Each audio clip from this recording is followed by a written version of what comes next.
I'm on my way to Austin, Texas to see a total solar eclipse. The weather forecast is abysmal, but I've never seen a total solar eclipse and I've been planning this trip for a very long time. So I'm going, so stay tuned to see what happens.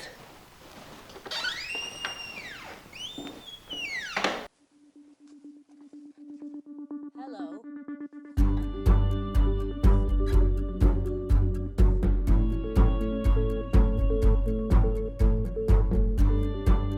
When I was 9 years old, a total solar eclipse passed over my childhood home in South Carolina.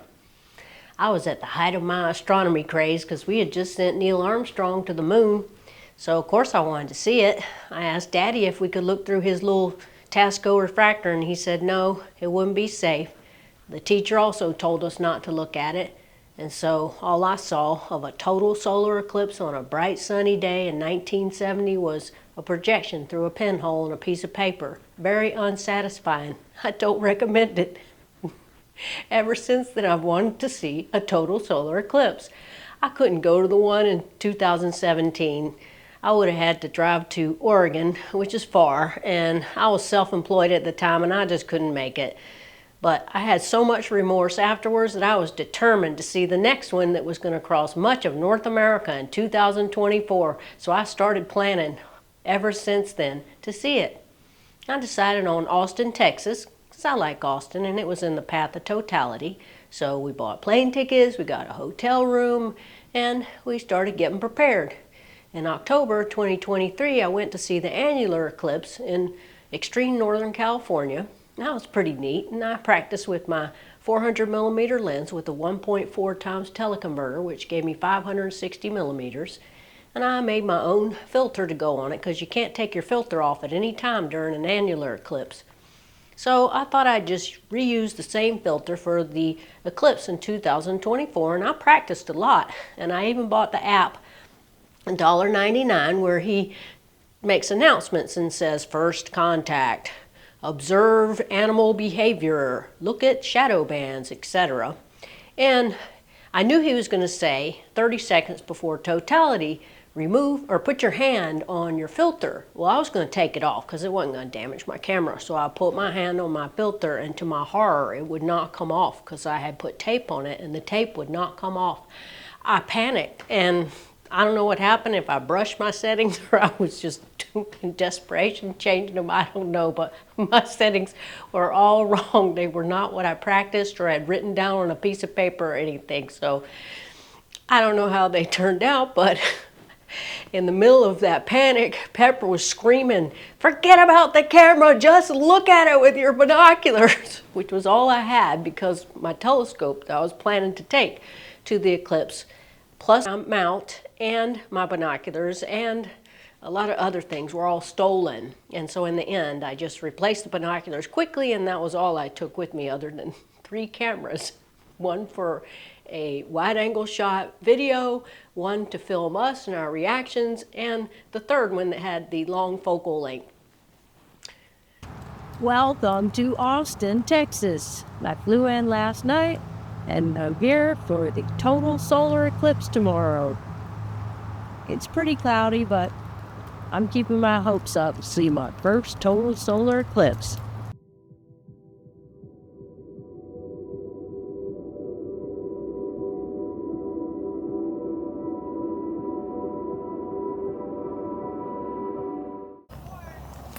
Well, if we don't see that damn eclipse tomorrow, we're gonna get us a golden-cheeked warbler.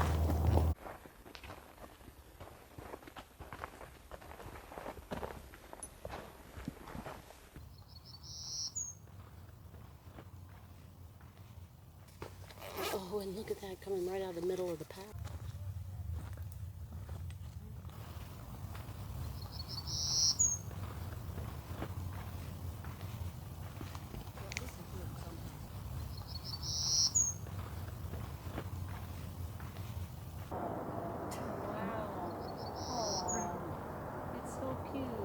Oh, wow. Is that y'all's first time? Yeah.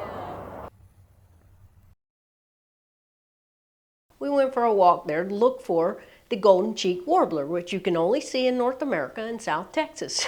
And we saw it.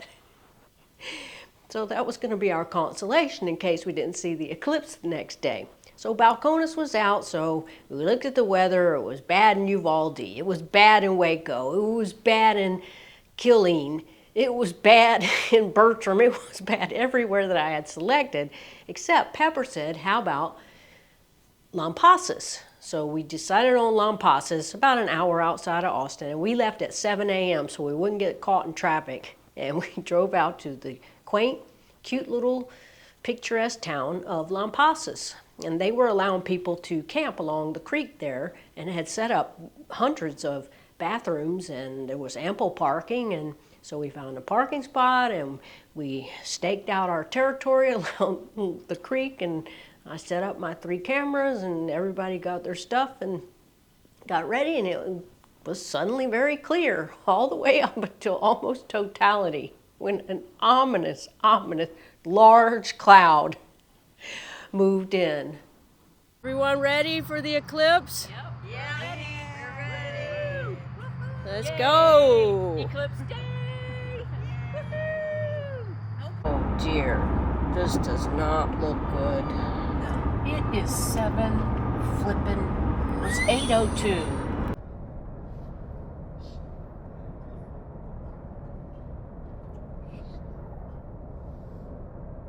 Good morning. It's the day we've all been waiting for. It's Eclipse Day, April the 8th, 2024. We're in Lampasas, Texas. It's about an hour outside of Austin. We got up at 7 a.m. and drove here, and the weather looked abysmal this morning, but it's actually a little bit clear right now and I can see the sun, but the eclipse is not for another 4 hours.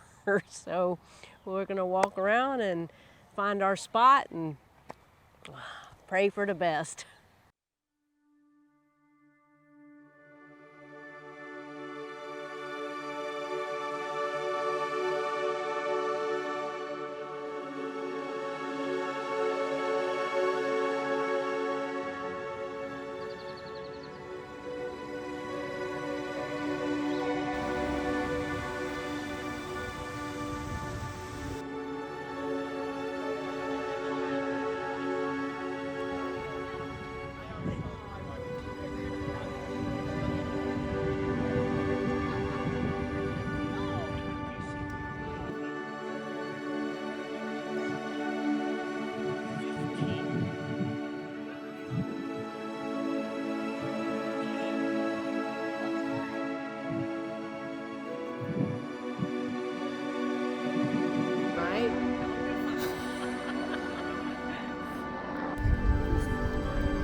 What is that? You gotta look at that right thing. It's called solar prominent or whatever you call it.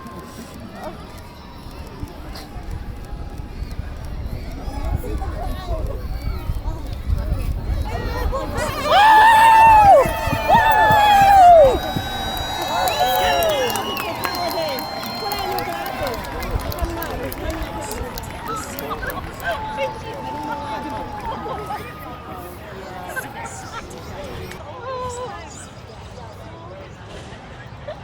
Since I was 9 years old.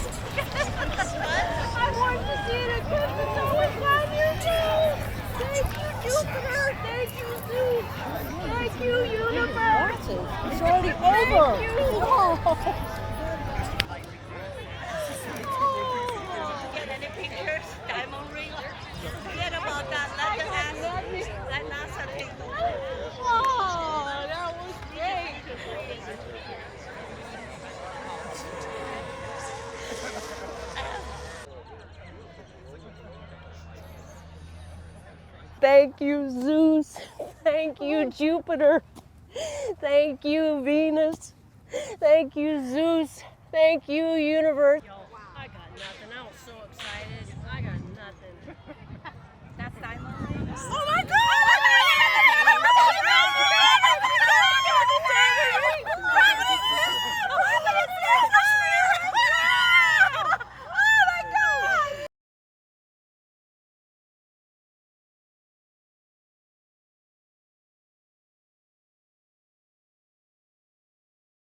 People do after they've seen an eclipse.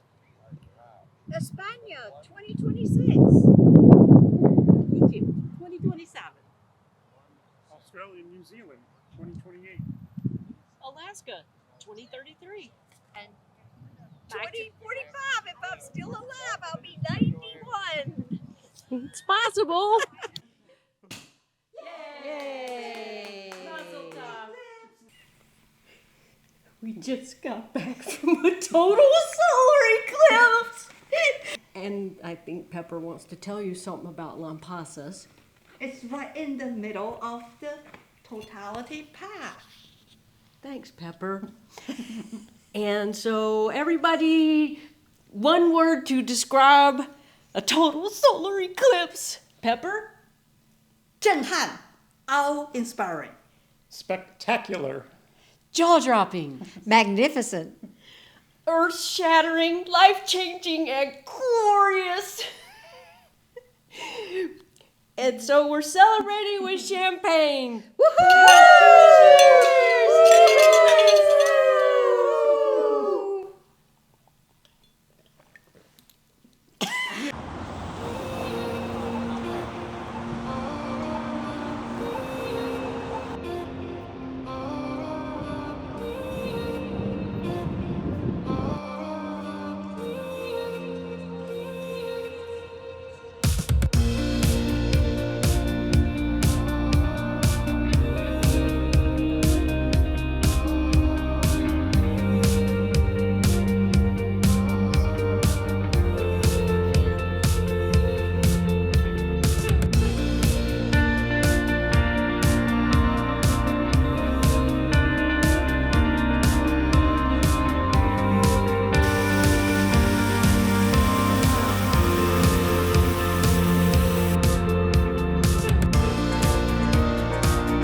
Just before totality, it was pretty clear. We all got some looks and pictures of the partial eclipse, and there was a sunspot.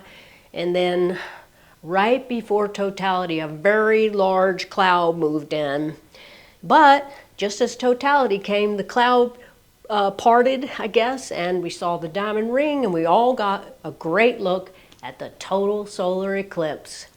It was magnificent and stupendous, and we saw the animals going crazy as it got incredibly dark, so dark that the street lights came on, people's headlights came on, their cars, and the birds were flying into the trees like it was dusk and time to go roost. And it was very dark for a very long time, and the animals were making noises, and the birds in the canal didn't know what to do. And that was very, very neat. And the crowd was yelling, and it was just such an incredible spectacle, something to behold.